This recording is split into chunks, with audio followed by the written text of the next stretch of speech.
Hello everyone and welcome back to the Till Death Paranormal podcast. I'm Si. And I'm Claire. This is it. This is the final episode of Till Death Paranormal Season 2, and we're going out with one of the most infamous serial killers in American history.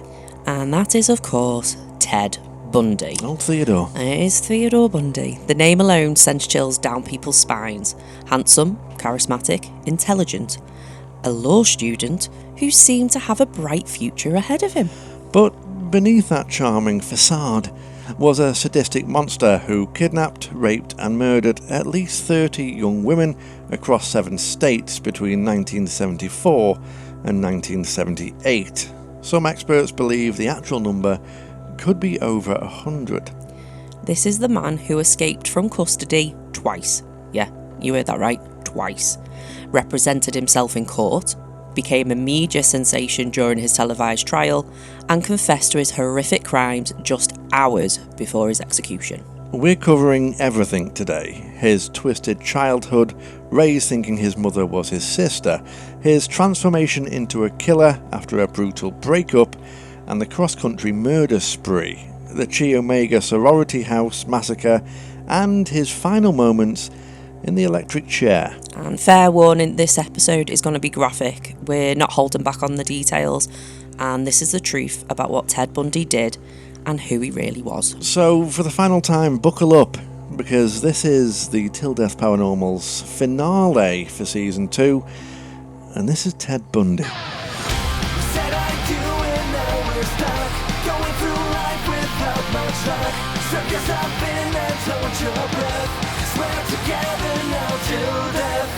Theodore Robert Cowell was born on November 24th, 1946 at the Elizabeth Lund Home for Unwed Mothers in Burlington, Vermont.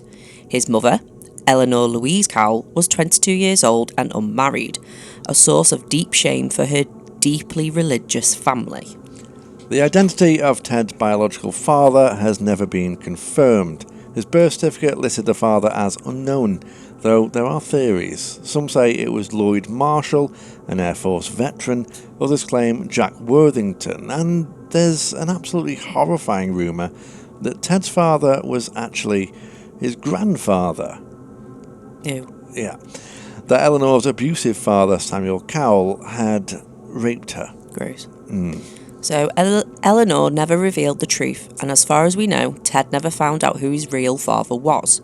What we do know is that Ted spent the first 3 years of his life in Philadelphia with his maternal grandparents. And this is where the lies began. To avoid the social stigma of having an illegitimate child, Samuel and Eleanor Cowell raised Ted as their own son. They told everyone, including Ted, that they were his parents and that his mother Eleanor was actually his older sister. Yeah, imagine growing up believing your mother is your sister.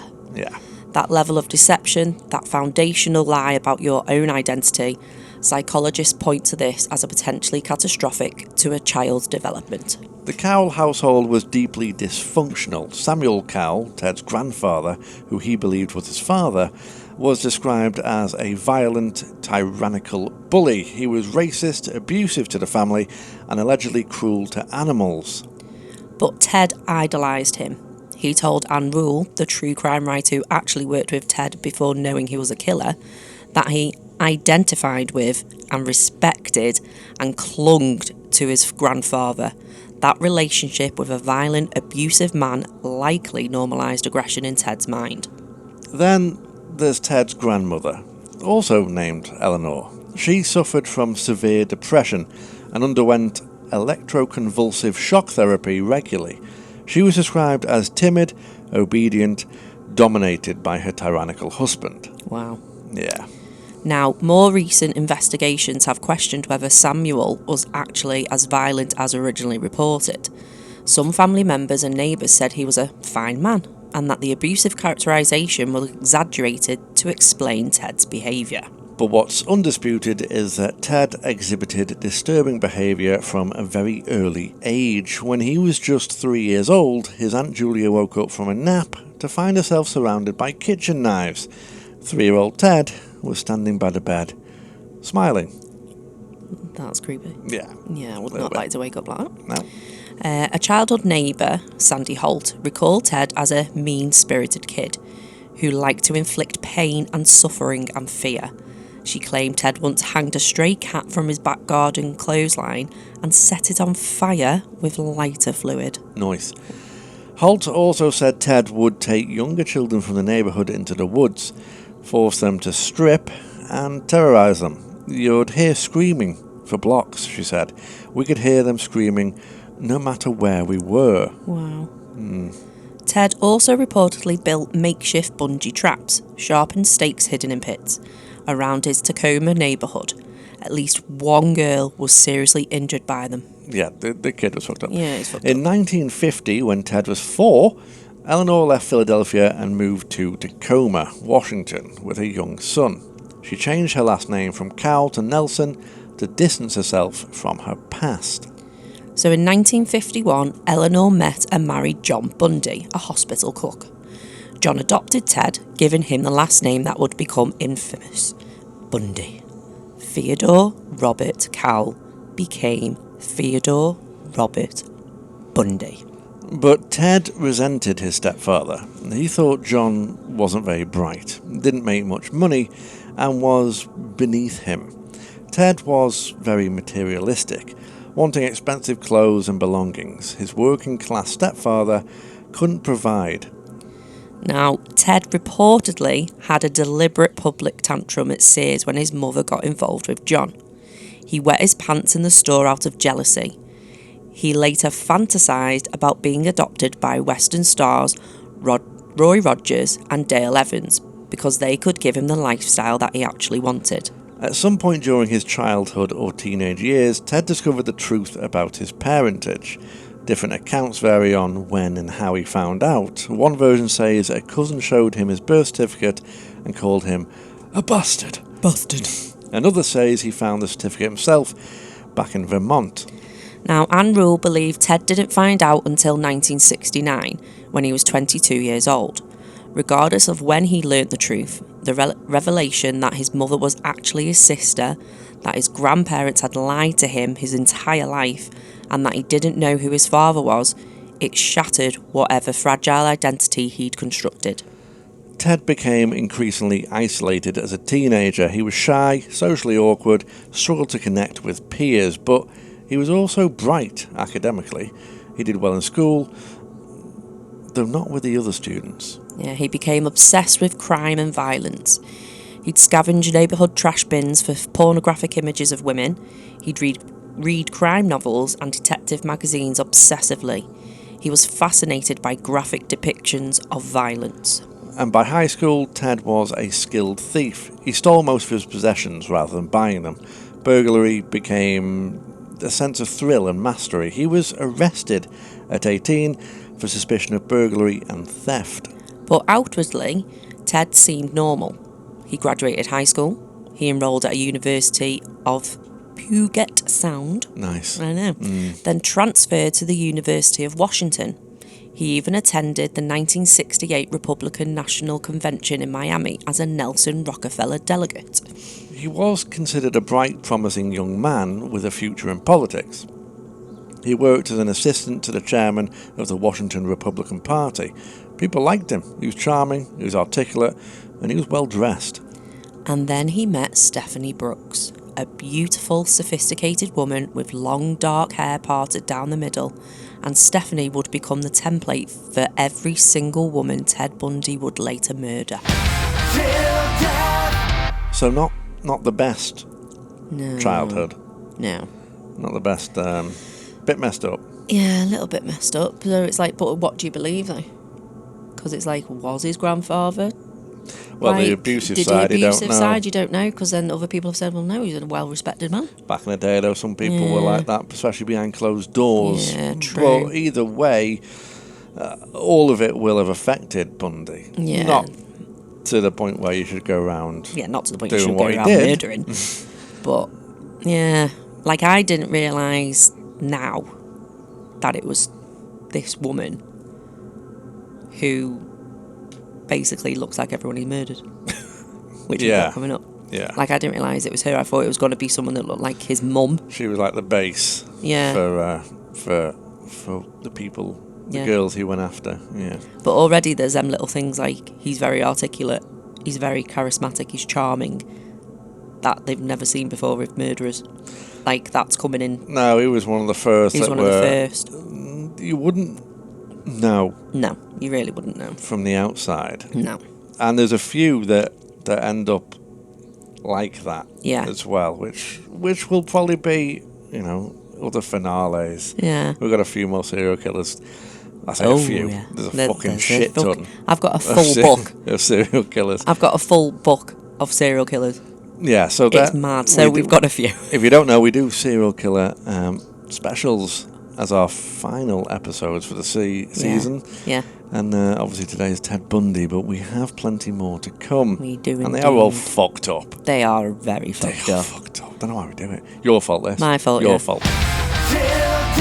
Ted met Stephanie Brooks in 1967 at the University of Washington. She was beautiful, wealthy, from a well-off California family. Everything Ted wasn't, but desperately wanted to be. They dated for about a year, and Ted was infatuated with her, saw her as a ticket to the sophisticated life he craved. But Stephanie thought Ted was immature, lacked ambition, and wasn't going anywhere, basically. And in 1968, Stephanie broke up with Ted. She told him he had no future, no direction. She returned to California, and Ted was absolutely devastated. Now, this breakup is considered by many criminologists and psychologists to be the trigger that transformed Ted from a troubled young man into a serial killer. The rejection, the humiliation, the loss of control, it broke something in him. After the breakup, Ted dropped out of school temporarily. He took a cross-country trip, vanished for a while, and during this time, women started going missing.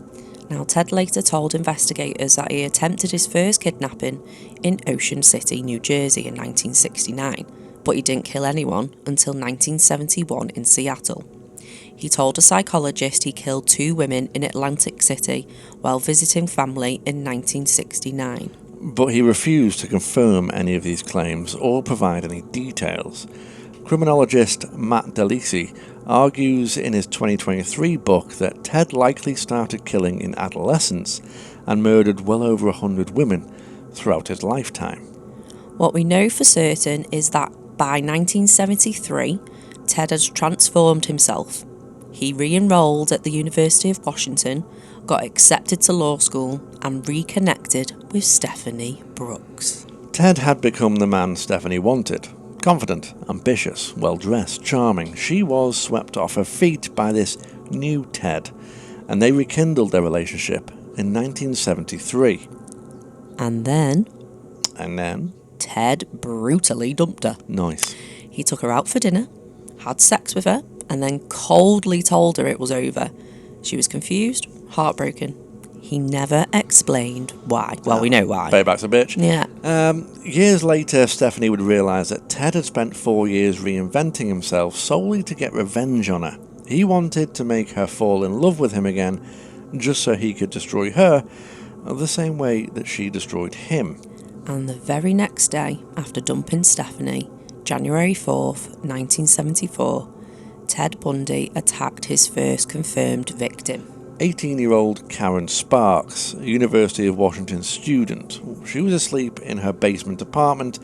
Ted broke in around midnight, bludgeoned her with a metal rod from her own bed frame, and then sexually assaulted her with the same rod, causing massive internal injuries and rupturing her bladder. Wow, that's awful. Yeah, we told you it would be dark this episode, unfortunately.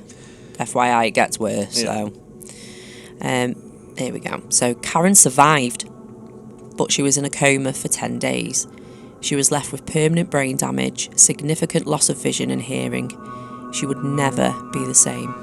1 month later, on February the 1st, 1974, Ted broke into the basement room of 21-year-old Linda Ann Healy, another UW student. He beat her unconscious, dressed her in jeans, a white blouse and boots, and carried her away. Ted later confessed that he drove Linda to a secluded area, raped her, murdered her, and dumped her body. But he also admitted to something even more horrifying.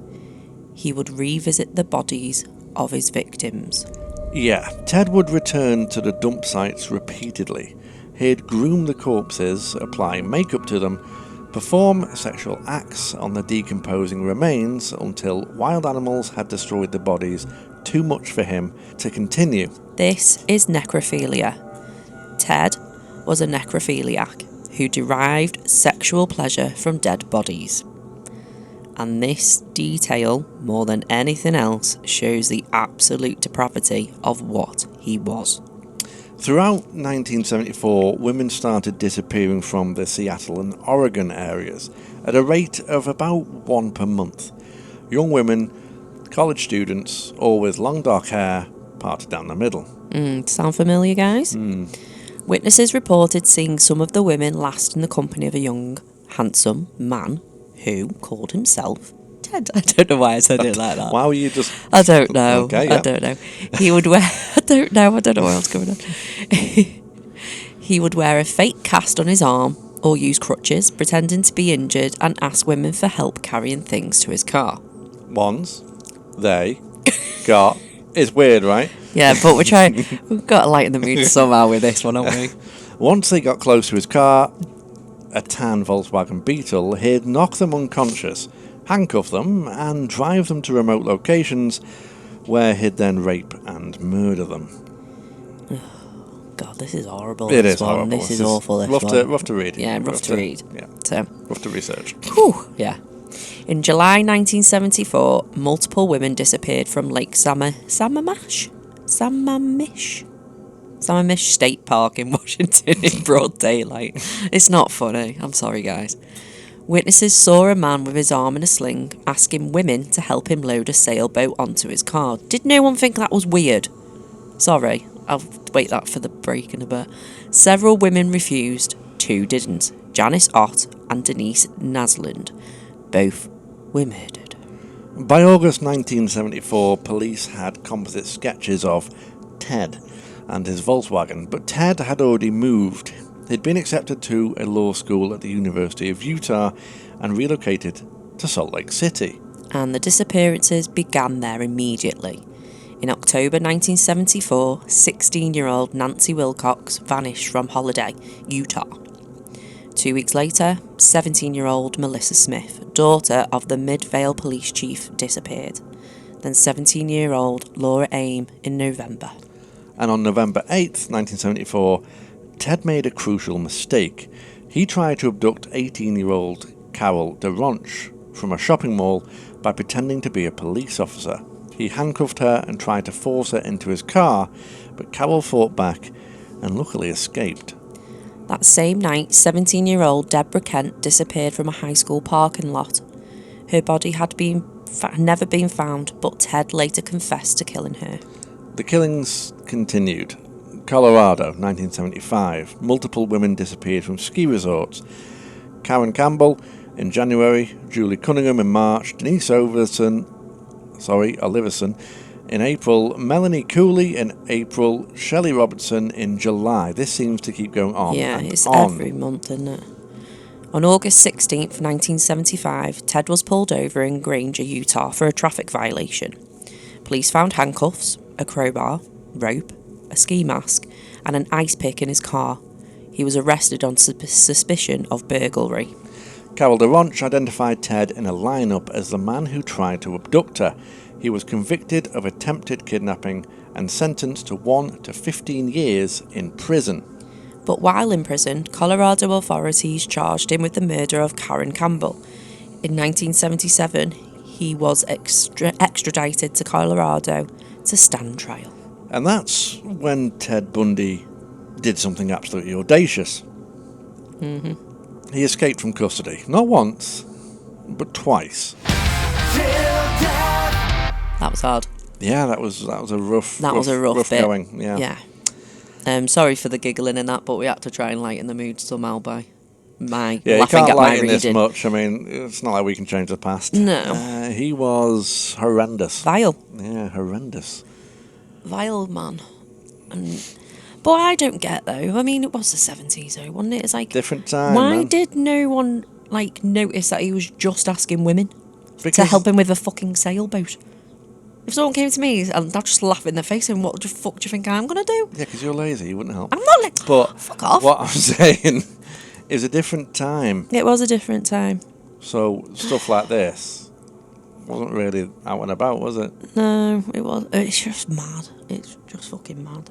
You know, he went to the trouble of having crutches. Fake cast. A fake cast. Pretending to be law enforcement. Yeah, it's just and I can't believe that woman got him in a lineup, though. The one that he kidnapped and she was able to... I'm pretty sure she had a good look at him, though. Yeah, I bet. But yeah, he doesn't... I bet she ended up with survivor's guilt. Because that girl went and got murdered not long after her. That night? That night. He obviously got pissed off for that. Yeah, he got pissed off because she escaped. I reckon she has survivor's guilt, which happens, doesn't it? It does. If it was me, I wouldn't have it for long.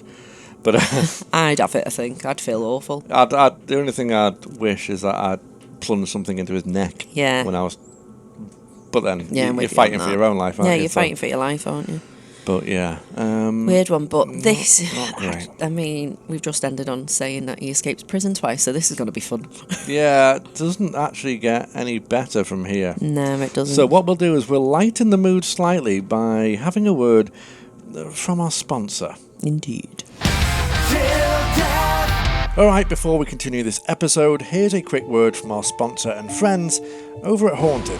This is actually really cool. So Haunted is a new map-based app for paranormal lovers. You open it up and it literally shows you haunted locations near where you're sitting right now. Right now, yeah, it's like Google Maps but for ghosts. So you can read about each location, see other people's experiences, and even share your own encounters. They're currently live over on Kickstarter, so if you want to help bring it all to life and maybe find out if your street's hiding something spooky, go check it out. Just search Haunted on Kickstarter or hit the link in the show notes. Trust us, it's one of the coolest paranormal projects we've seen in ages. Super duper cool. I know, super duper cool. Super Back duper cool. to the episode, Claire. Here we go. Thank you very much to Haunted for sponsoring, and make sure you check them out over on their Kickstarter. They are making something quite cool if you're into spooky hauntings and UFOs and absolutely anything. Shopping for crystals and stuff. I think he's doing that as well, isn't he? You were overly excited about I know, that. I like crystals. Yeah, go check Haunted out. Go and check them out. So, right, here we go. Are we ready for this section? Yeah. Yeah, so let's get into this bit. So, on June 7th, 1977, Ted was being held in the Garfield County Jail. Sorry. Jesus I was Christ. thinking of the cat. Garfield County Jail in Glenwood Springs, Colorado, awaiting trial for the murder of Karen Campbell. And now all I'm thinking about is lasagna, because he likes it. So, during a court hearing, Ted asked to visit the courthouse library to research his own case. He was allowed to go unshackled and unsupervised because he wasn't considered a flight risk. Wow. Yeah. Smooth. Really. While in the library, Ted opened a window and jumped out. Just jumped right out of the courthouse window and escaped in broad daylight, guys. Well done, officers. Well done, doing your job well there. He was recaptured 6 days later, but the damage was done. Ted had proven he was capable of escaping, so authorities moved him to what they thought was a more secure facility in Glenwood Springs. Now, Ted spent months in that cell, losing weight deliberately. He was starving himself down to about 140 pounds. And then on December 30th in 1977, he made his move. Yeah, the guy wasn't thick. Ted had been sawing through the ceiling of his cell using a hacksaw blade. He'd managed to cut a hole big enough to squeeze through. He climbed up into the ductwork, crawled through the ceiling, and dropped down into the apartment of a prison guard who was out for the evening. He changed into civilian clothes he found in the apartment, walked out the front door, and disappeared. By the time the guards had realised he was gone the next morning during a head count, Ted had over 15 hours. That is right. 15 hours of a head start. Good job, officers. Yeah, well done. Doing a great job. I mean, he's clever for how he thought about doing that, but... I love how they thought he wasn't a flight risk and he's escaped twice. Absolutely nuts. Yeah. He stole a car and drove to Denver, then caught a flight to Chicago, then a train to Ann Arbor, Michigan, and finally a bus to Atlanta, Georgia. And from there, he made his way to Tallahassee in Florida. Ted arrived in Tallahassee on January 8, 1978. He rented a room in a boarding house on West College Avenue near Florida State University, and he immediately started stalking potential victims. Just 1 week later, in the early hours of January the 15th, 1978, Ted entered FCU's Chi Omega sorority house through a back door with a faulty lock. And can please just remember, this is when he's escaped prison. Yeah. Not before. No, he has escaped. He's He has travelled escaped. multiple times. Yeah. He's renting a room. Yeah, in Florida. And he escaped prison. Yeah. And this is what happened. And this is what is happening from it. This is why I hate technology it. now is good. Yeah. Because this shit wouldn't happen. No, just bear with us on this one because it's horrible. Yeah. At approximately 2:45 a.m, Ted went upstairs. He entered the bedroom of 21-year-old Margaret Elizabeth Bowman. While she slept, he bludgeoned her skull with a piece of oak firewood, then strangled her with a nylon stocking until she was dead. He then entered the bedroom of 20-year-old Lisa Janet Levy. He beat her unconscious with the club, strangled her, bit deeply into her left buttock, tore off one of her nipples, and sexually assaulted her with a Clairol hairspray bottle. Next, he entered the room shared by roommates Kathy Kleiner and Karen Chandler. He attacked both women as they slept, crushing their skulls and breaking their jaws with the oak club. Kathy later recalled waking up to the sound of her bedroom door opening. She heard Ted trip over a trunk near her bed. She looked up and saw a dark figure with his arm raised, holding a club. Before she could react, he brought it down on her face with tremendous force. She wanted to scream, but couldn't. Both her jaw joints were broken and disconnected from her cheekbone. Ted walked over to Karen's bed and attacked her the same way. They returned to Kathy and hit her again. What saved Kathy and Karen's lives was a car pulling into the driveway. The headlights shone through their bedroom window, and Ted was spooked and fled the house. The entire attack inside Chi Omega lasted less than 15 minutes. 2 women were dead, 2 others were gravely injured but would survive. And Ted wasn't done yet. He then ran a few blocks to Dunwoody Street and broke into the apartment of Cheryl Thomas, a Florida State dance student. He beat her severely with the same club, fracturing her skull and jaw, but headlights from another car spooked him again, and he fled. Cheryl survived but was left with permanent hearing loss and equilibrium damage that ended her dance career. The trauma left her terrified to sleep, and she'd stay awake for days fearing Ted would return. The bite mark on Lisa Levy's body became crucial evidence. Forensic odontologists photographed the bite and created molds. It was clear, distinctive evidence that could identify the killer. 1 month later, on February 9th, 1978, Ted kidnapped 12-year-old Kimberly Leach from Lake City Junior High School in broad daylight. Kimberly was significantly younger than these usual victims. She was only 12 years old. Ted sexually assaulted and murdered Kimberly, then dumped her body in an abandoned pig shed near Suwannee State Park. Her remains were discovered months later. Kimberly Leach was Ted Bundy's final victim, and his capture was almost anticlimactic. Struggle there. Yeah, sorry, that was hard to read, that one. On February the 15th, 1978, at 1:30 a.m., Pensacola police officer David Lee noticed a suspicious car driving erratically. He ran the plates, and it was stolen. He pulled the car over, and the driver refused to give his name and resisted arrest. After a struggle, Officer Lee was able to subdue and arrest Ted. At the police station, Ted gave a fake name, Kenneth Meisner, and showed officers a stolen ID. But 2 days later, he finally revealed his true identity. Detectives immediately wondered if he was connected to the Chi Omega murders. When they showed the bite mark evidence to forensic experts and compared it to Ted's dental impressions, well, it was a perfect match. And now Ted Bundy was finally caught for good, and now he'd face trial for murder with a possible death sentence. Well, that was a tough read. Yeah. Yeah. I didn't like that one. I struggled. Well, Well, a bit with that it's one. a 12-year-old as well. Yeah, because that's the age of our daughter. Yeah. Oh, It's a hard one, and that was his last one. Thankfully, But yeah. the fact is, it should never have come to that. All them women he murdered could have been stopped if he hadn't escaped prison, and if they'd caught him and not noticed that he'd been missing for 15 hours. Well, this is the thing with, in fact, quite a lot of serial killers are actually rather intelligent. They are very intelligent. And people aren't used to it. Especially back then, people weren't used to... Clever people. Yeah.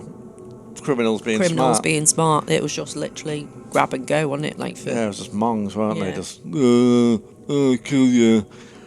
So, he was a bit of... what do you call it? He was a bit... I can't think of the word. It's different, isn't it? They've not. Yeah. Ted was the first one who has been clever. They didn't think that they'd be smart enough, just as stupid as this sounds, to open a fucking window and jump out. Yeah. Or they didn't see him as a flight risk. Or fucking... What the fuck? Starve himself on purpose so he could squeeze through gaps. Did they not notice that he was starving himself and not eating? Well, it's prison. I don't think they fucking care, do they, really? No. But yeah. But when you notice a significant drop in weight and get him to the doctor bay or something. All I can do is say, fucking eat more. You know? They're not used to criminals being this smart, you see. I think that's the problem. So they underestimated. Yeah. And then I think this, obviously, moving forward, should have been a big wake-up call for... Yeah. He just went on a massive killing spree. For the police and detectives moving on from Bundy. They, hopefully they fucking learned, didn't they? Yeah, well, we're getting into that now, aren't we? So Ted Bundy's trial for the Chi Omega murders began in June 1979 in Miami, Florida, and Judge Edward Cowart presided. And this trial was unprecedented. It was the first murder trial ever televised nationally in the United States.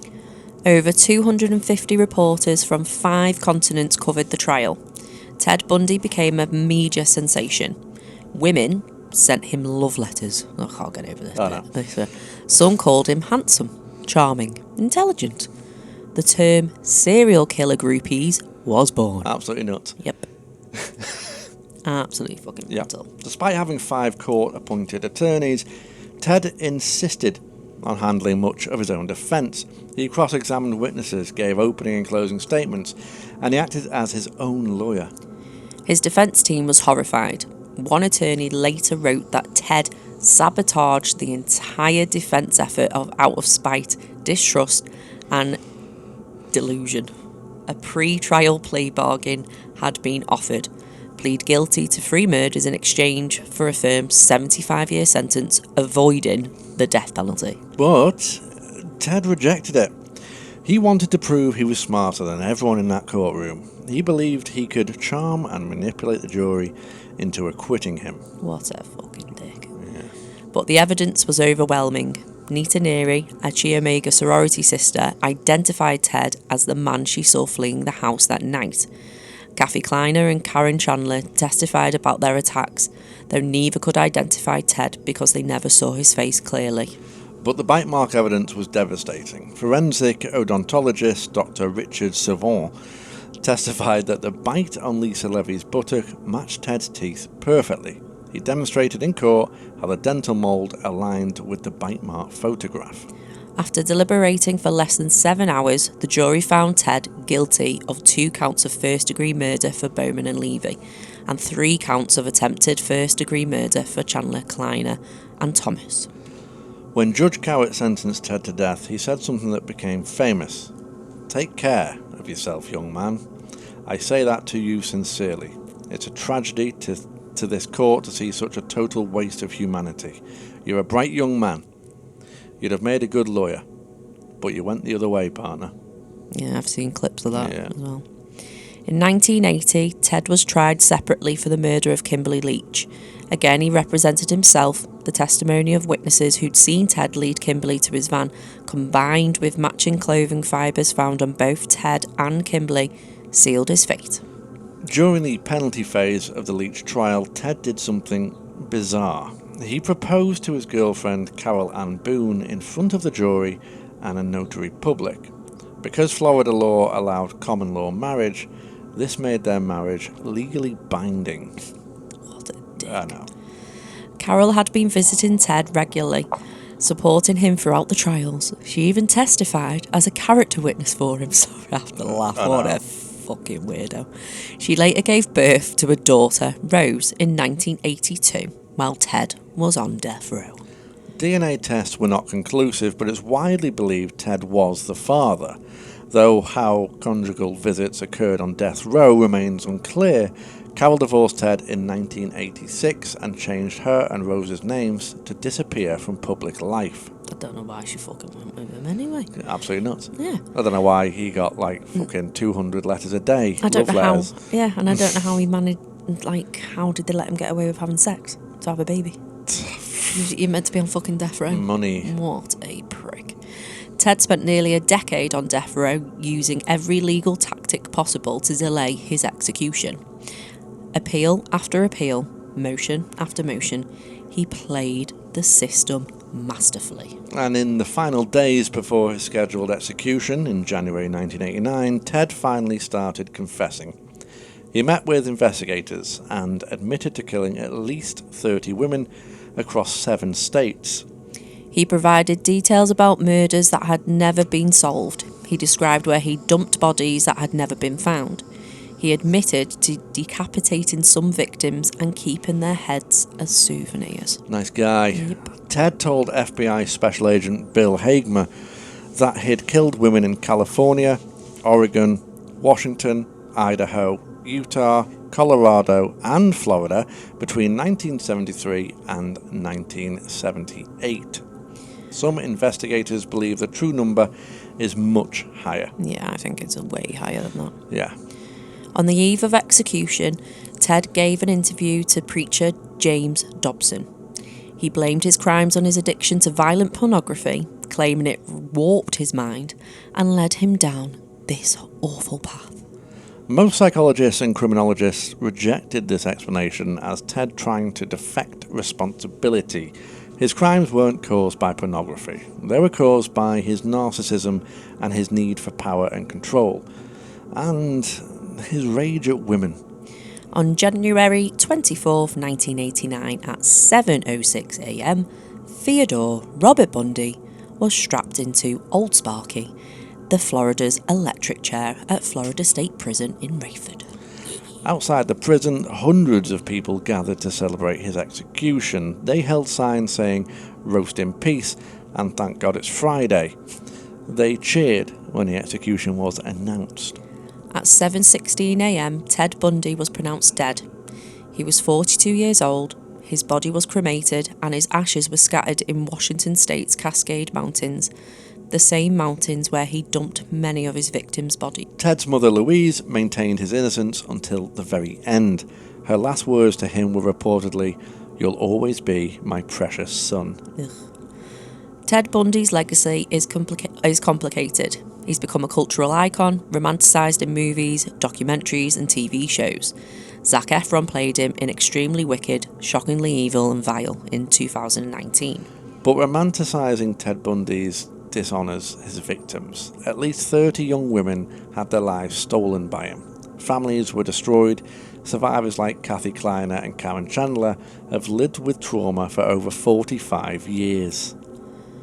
Ted Bundy wasn't charming or fascinating.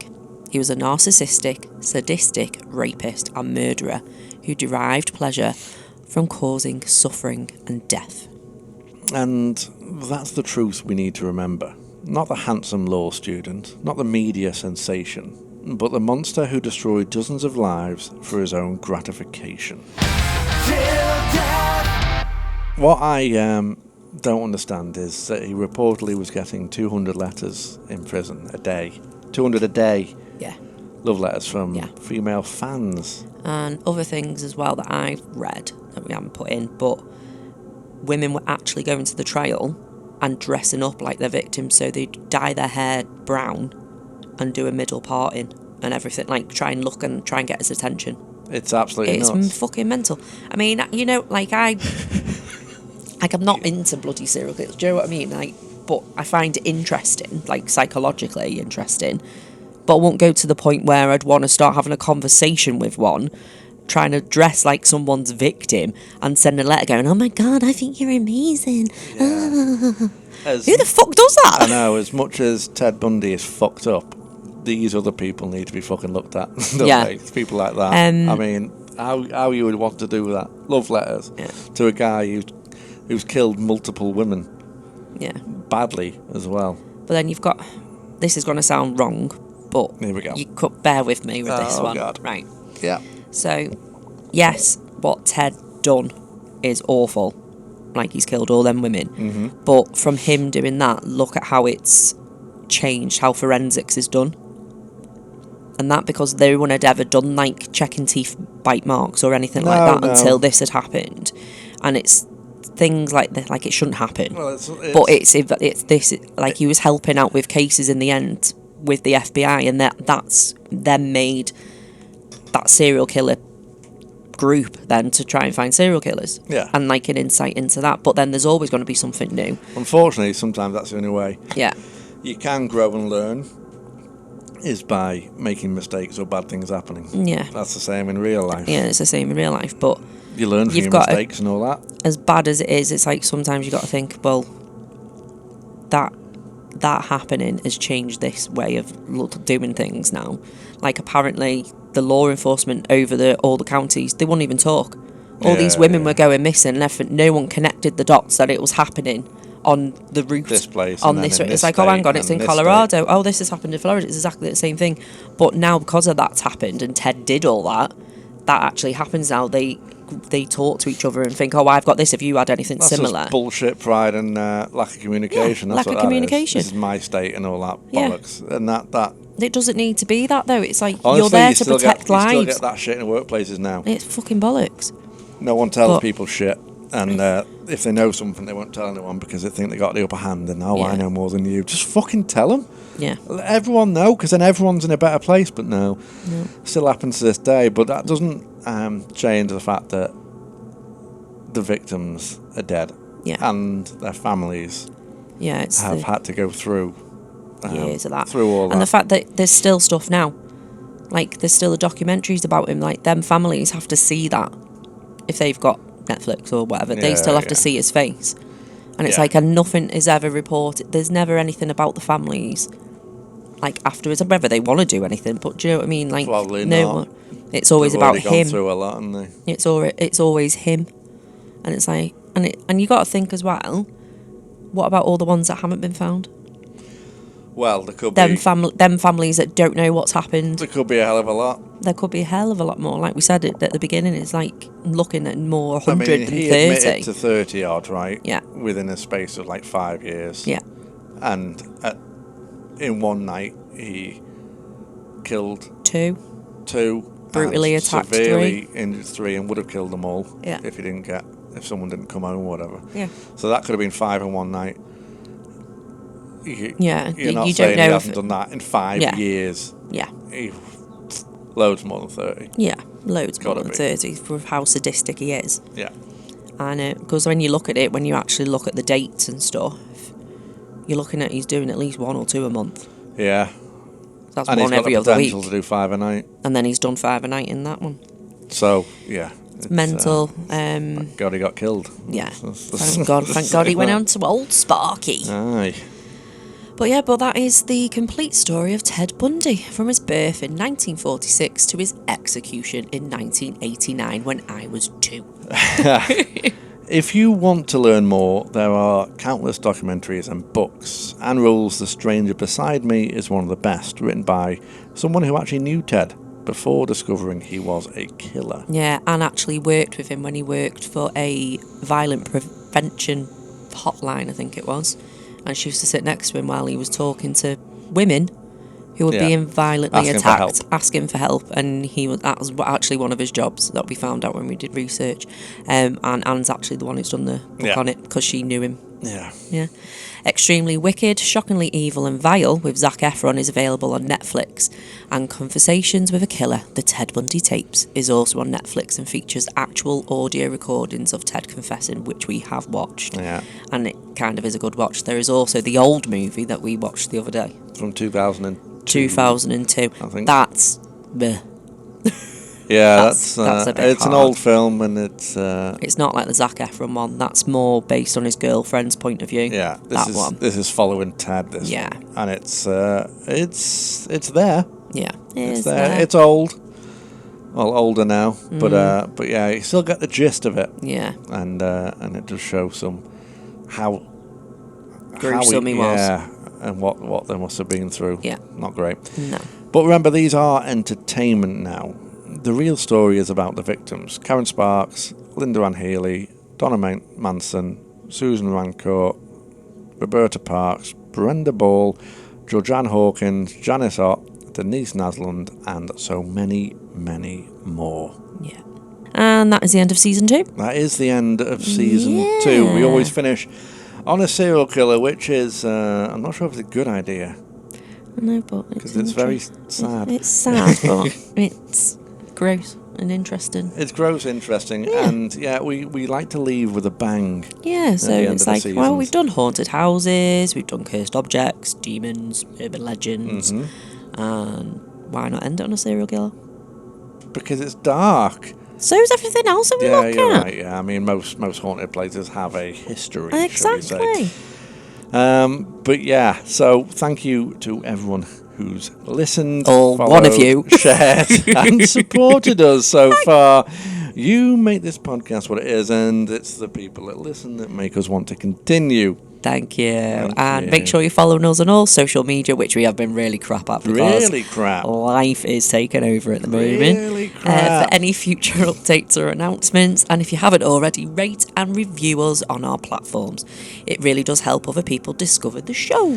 And keep exploring the darkness. Keep asking questions. Keep staying curious about the paranormal, the unexplained, and of course the horrifying truth of our world. And also, if a man comes up to you and asks you to help him with his sailboat wearing an arm cast, don't trust him. Just saying. Yeah, don't trust him. Listen. No. Oh, straight after this, do you mind helping me get my sailboat on? Yeah, of course, No worries. I can help you. Cheers. Bye. Said I do and now we're stuck, going through life without much luck. Strap yourself in and hold your breath. Swear together now till death.